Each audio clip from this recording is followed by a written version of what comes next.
Lur, gue datang lagi nyapa kamu semua. Gimana lur, aman kan semuanya? Kalau belum aman, tolong diamankan lur. Hari ini gue ada kado sebuah film dari Jerman untuk dulurku semua, tentang seseorang yang mencuri dari perusahaannya, kabur, terus jatuh dari mobil hingga dia terdampar di sebuah peternakan milik seorang gadis yang kesepian. Film ini dirilis pada tahun 2006 dan diberi judul Emma Club. Disutradarai oleh Sven Tadiken, film ini terbilang sukses dan memang diminati oleh banyak orang loh. Dengan rating 7,2 dari IMDb, film ini juga berhasil meraih pendapatan 3,7 juta US dollar. Jangan dibayangin lur, karena kita nggak bakalan punya duit sebanyak itu, oke? Sampai di sini mukadimah gua, kita lanjut ke sesi berikutnya. Kenalin dulu mantan gue ini lur, Jordi Strebel. Dia memerankan sosok Emma yang berprofesi sebagai peternak babuy. Dan ini adalah teman masa kecil gue, Max, diperankan oleh Jurgen Vogel. Cerita dimulai. Max adalah seorang karyawan di sebuah perusahaan otomotif, yang mana sekarang dia sedang mengalami sakit parah. Hidupnya sudah divonis seminggu lagi oleh dokter. Parahnya lagi, sekarang dia dipecat oleh perusahaannya loh. Tragis kan? Nah, sementara Emma ini mengurus peternakan yang dikelola secara turun-temurun dari neneknya. Hingga sekarang sampailah ke dia. Sebenarnya Emma tak akan kesepian kalau saja dia mau menerima lamaran dari seorang polisi yang menyukainya. Dia adalah Henner. Tapi sayang, Emma sangat membencinya dan selalu menolak cintanya berkali-kali. Kembali ke Meg, dia yang sakit ini, setelah dipecat perusahaannya, dia mengajak satu temannya yaitu Ars untuk mencuri uang di perusahaannya itu. Mereka pun beraksi pada malam itu dengan menggunakan dua mobil, satu dipakai oleh Max dan satu lagi dipakai oleh Ars. Mereka pun berhasil mengambil sejumlah uang dan segera buru-buru kabur. Mereka mengendarai mobil masing-masing. Di tengah hujan besar malam itu, nahas bagi Mac. Dengan kecepatan tinggi, dia hilang kendali karena hilang fokus yang disebabkan oleh penyakitnya. Sehingga mobilnya pun terjatuh. Dan Mac pun terdampar di sebuah peternakan di daerah terpencil. Itulah peternakannya si Emma. Mendengar suara dentuman keras, Emma pun keluar malam itu dan dia menyelamatkan si Mac. Dia membawa Mac ke rumah dan dengan tanggap dia mengobati luka-lukanya. Selesai mengobati Mac, Emma memandang-mandang tubuh Mac. Itulah mengapa gue bilang tadi Emma ini gadis yang kesepian lur. Emma pun tak tahan melihat kegagahan si Mac, dia pun menciumnya. Kemudian yang membuat senang hati si Emma lagi adalah ia menemukan sejumlah uang yang sangat banyak di mobil Mac. Dia mengambil uang itu lalu membakar mobil itu dengan tujuan agar si Mac tidak kabur darinya dan menghilangkan barang bukti. Besoknya Mac pun terbangun. Dia melihat tubuhnya yang terluka parah dan tak menggunakan pakaian sehelai benang pun. Dia pun tak tahu berada di mana. Max pun bingung karena tak ada orang di kamarnya itu. Max keluar rumah dan langsung mencari uang yang dicurinya. Di mobil itu yang sudah terbakar oleh Emma, ternyata Emma pun saat itu ada berada di situ. Dia menemui Max. Dia memperkenalkan dirinya dan mengatakan bahwa uang yang dicari Max itu sudah diamankannya. Awalnya Mac berniat pergi dari rumah Emma, namun ketika di luar dia melihat mobil polisi. Max pun kabur dan bersembunyi. Kembali lagi, polisi itu adalah si Henner, orang yang paling dibencinya. Dan dengan cerdas Emma berhasil mengatasi polisi itu. Kemudian mereka pun pergi. Max sangat berterima kasih atas bantuan Emma. Dia pun menunda kepergiannya hari itu. Malam harinya, si Mac yang sedang sakit bobok di gudang. Emma pun mengunjunginya dan memintanya tidur di rumah karena Max yang sedang sakit. Namun dengan halus Max menolak ajakan Emma. Kemudian di pagi harinya, si Mac membetulkan sepeda motor butut Emma lur. Tapi sayang motor itu bukannya tambah baik, malah tambah hancur. Emma pun marah-marah ke Mac karena merusaknya. Itu adalah motor kesayangannya. Tapi Meg kemudian minta maaf ke Emma karena niatnya sangatlah baik. Tak ada niatnya untuk merusak motor itu. Emma yang marah-marah akhirnya membuat Meg jadi emosi. Ditambah lagi Emma tak mau memberikan uang Meg. Pertengkaran pun selesai setelah Emma mempersilahkan Max pergi. Max yang keluar rumah akhirnya dikejar oleh si Emma. Emma pun minta maaf kepadanya. Akhirnya mereka pun baikan loh. Dan Meg pun malam harinya tidur di rumah. Emma tak memperbolehkannya tidur di gudang. Malam itu Meg yang sedang memasak melihat Emma dengan baju tidur terbaiknya. Tapi itu terbaik menurut Emma, malah jadul banget menurut si Meg. Karena Emma ini memang seorang yang kuper lur. Tapi Emma terlihat cantik malam itu, basa-basinya si Meg. Di tengah kemesraan mereka, polisi datang lagi. Max pun kembali bersembunyi dan Emma keluar dengan senapannya. Ternyata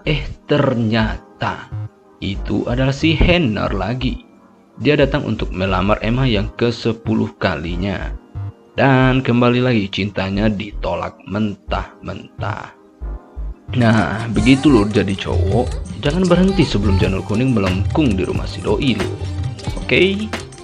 Meski ditolak oleh Emma, Henner maksa masuk ke rumah. Dan kemudian Emma pun mempersilahkannya.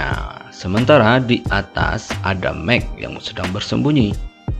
Ternyata dia sibuk mencari uangnya di dalam kamar Emma itu. Tapi sayang dia tak menemukannya. Hingga akhirnya si Henner pergi. Emma pun pergi ke atas menemui si Meg. Namun tatapan Meg terlihat marah. Dia menunjukkan tas uangnya yang kemarin itu sudah kosong. Kemana uangnya? Dia meminta Emma mengembalikan uangnya. Namun Emma tak mau. Emma bukannya matre lur. Di sini niatnya agar si Meg nggak pergi darinya. Itu tujuan Emma nahan-nahan uangnya si Meg. Kesal dengan Emma, Max pun sampai-sampai mengatakan bahwa dia tak ada hati dengan Emma. Tak ada gunanya menahan uangnya. Max pun pergi meninggalkan Emma. Dengan tega Meg mengatakan itu karena dia juga tahu usianya yang sudah tak lama lagi. Kasihan Emma nantinya.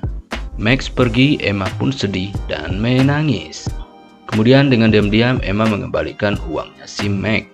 Dia datang ke gudang dan menaruh uang Meg diam-diam, lalu dia pun kembali ke rumah. Besoknya Max terbangun dan melihat uangnya sudah ada di sampingnya.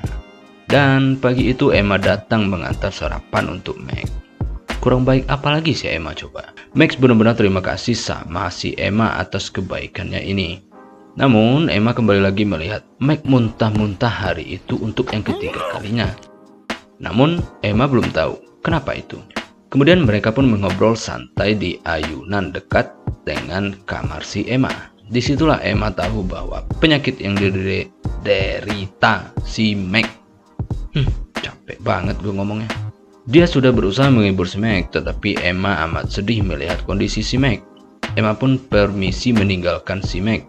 Ternyata dia menyendiri dan menangis setelah tahu apa yang diderita si Meg. Besok harinya Emma berniat membuang rasa sedihnya loh. Dia ingin bersenang-senang dengan Meg. Emma pergi membeli minuman ke kota. Sementara Meg akhirnya terlihat oleh Henner, polisi yang dibenci oleh Emma itu. Karena dia orang asing, Henner minta data dirinya si Meg. Meg tak menceritakan itu ke Emma sepulangnya Emma dari kota. Hari itu Emma dan Meg pun bersenang-senang. Hingga Emma mendapatkan apa yang diinginkannya selama ini dari Meg. Semenjak itu mereka pun terlihat lebih intim. Tak ada tangis-tangisan lagi, marah-marahan lagi. Mereka lebih sering terlihat bercanda, mesra-mesraan berdua. Walaupun saat kerja loh. Sementara si Emma ini emang terlihat sangat agresif loh, melebihi si Meg. Malamnya baru Meg tahu bahwa Emma itu mengunci seorang polisi yang memburunya atas kasus pencurian kemarin itu. Dan itu sudah berhari-hari. Di saat kondisi Meg yang semakin parah, dia muntah-muntah di luar rumah. Emma pun akhirnya melepas itu polisi untuk membantu Meg. Dengan sikap polisi itu lepas, malah Emmanya yang terkunci. Meg pun dibawanya ke rumah sakit oleh polisi itu. Sementara Emma yang terkunci akhirnya bisa lepas lor. Dan Emma pergi mengejar polisi yang membawa Max itu menggunakan traktor. Ternyata polisi itu juga melepas Meg di rumah sakit. dia tidak menangkapnya. Setelah mendengar pengakuan Meg tentang usianya yang tak lama lagi, akhirnya dia kasihan melihat si Meg. Akhirnya Meg pun bisa kembali ke rumah Emma. Kemudian Emma benar-benar merawat Meg dengan baik lur, seperti dia merawat seorang suami. Dia benar-benar mencintai Meg dan tak kuasa melepas Meg pergi. Kemudian saat Emma selesai menyuapi Meg makan, Meg pun melamar Emma. Dia meminta ini sebagai permintaan terakhirnya. Emma pun akhirnya menerima lamarannya. Dan pada akhirnya mereka pun menikah lur. Namun pernikahan mereka itu hanyalah sebuah simbol terima kasih Meg untuk kebaikan Emma lur. Karena sehari setelah pernikahan itu Meg pun kritis. Dia kembali meminta Emma melakukan sesuatu untuknya sebagai tanda cinta Emma kepadanya. Meg meminta Emma menyembelihnya dengan cinta seperti Emma menyembelih babi-babinya yang penuh dengan kasih sayang. Emma tak sanggup sebenarnya, namun Meg tetap memaksa hingga akhirnya Emma melakukannya. Dan kita pun sampai di garis finish. Film ini dilabeli sebagai sebuah film drama romance lur. Namun saya melihatnya ini lebih ke romance dan komedi. Begitu banyak unsur komedi dalam film ini. Sosok Henner yang berulang kali tampil kocak di film ini saat dia memukul lampu mobil polisi, saat cintanya ditolak, bahkan saat dia melihat Emma pergi dengan sebuah traktor ke rumah sakit mengunjungi si Meg.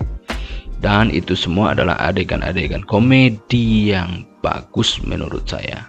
Film ini menunjukkan bagaimana basic orang yang besar di kota dan di desa bisa bersatu. Mereka menyatu dalam perbedaan yang sangat kental. Itu sangat terlihat dari karakter Max dan Emma di cerita ini. Hingga akhirnya kepolosan Emma bisa menundukkan seorang yang keras kepala seperti Meg dengan kasih sayangnya.